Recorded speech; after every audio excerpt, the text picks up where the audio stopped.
From 1994, this is Taito's version of Space Invaders for the Nintendo Game Boy. Now, for review purposes, I'm playing this on my Super Nintendo using the Super Game Boy for reasons that you're going to see. Now, this game, when it came out in 1994, is kind of a crappy port of the Game Boy game. When you play it inside a regular Game Boy, the graphics are very, very small, so it makes it hard to see what you're doing. And the game does control well, but it doesn't pretty much sound like the original Space Invaders. When you play it on the Super Game Boy, it does enhance the sound a little bit, and as you can see, you can play it in color with the cool background that looks like an arcade cabinet. But pretty much Space Invaders is one of those games that doesn't need an introduction. It originally came out from Taito in 1978, and when it came out, it broke tons of records. It even caused the 100 yen coin shortage in Japan, and the Guinness Book of World Records ranked it as one of the most played arcade games of all time, as well as the most money ever made by an arcade game. And when this game originally came out, there wasn't that many arcades in Japan around the 1970s, so when this game started getting big, a lot of businesses closed their doors and just had rows and rows of Space Invader machines, and they pretty much called them Invader Houses. And now, till then, we just call them Game Centers now in Japan. Now, as I reset the game, I'm going to show you the option that you have in the beginning of the game, where you can select between playing the Super Game Boy version, or right here, the arcade version. Now, this is going to load up, and there's a pretty cool intro screen, so I'm going to shut up and let you watch the really cool intro for this.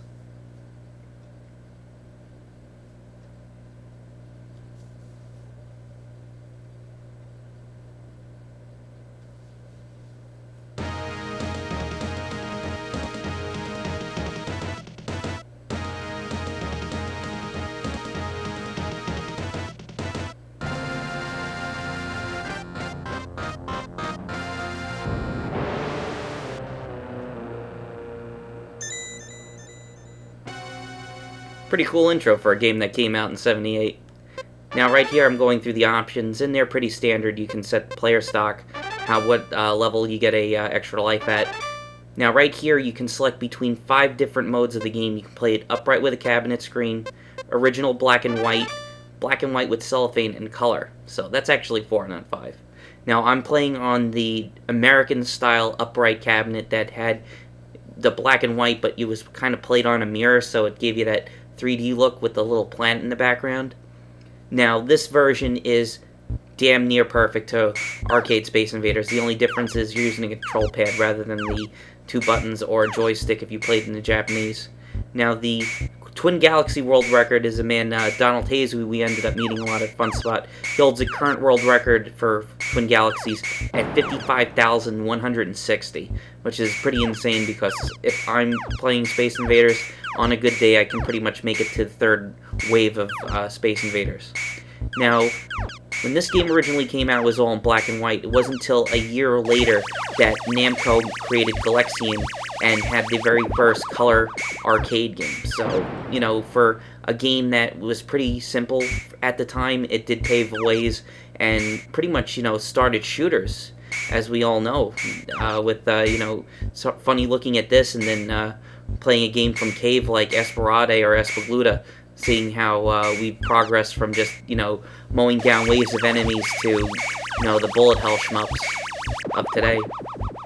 Now, this game, if you don't have a Super Game Boy and you can't find the Game Boy version, you can play this version on your Super Nintendo. It was re-released in 1997, and it was called the Original Mode, or the Original Game. Now, right here, I'm playing the game using the cellophane overlays, and I've actually seen this at an arcade when I was a kid, and some of the cellophane was actually peeling off the games, and I'm surprised a lot of games did use cellophane to kind of give you that mock color. One of them pretty much is Night Driver, where there's not really a car on the screen, it was just a sticker of a car to make you feel like that you were going in first person. Now, this is a very good game from Taito. I've had this game for a long time. I'm pretty sure you can find it for a pretty reasonable price online. And, you know, Taito's just continued with Space Invaders.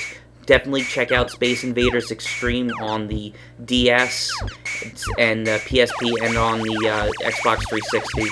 It's an excellent version, awesome game. Thank you very much for watching. I'm Nick from Arcade Hunters, and thanks for watching.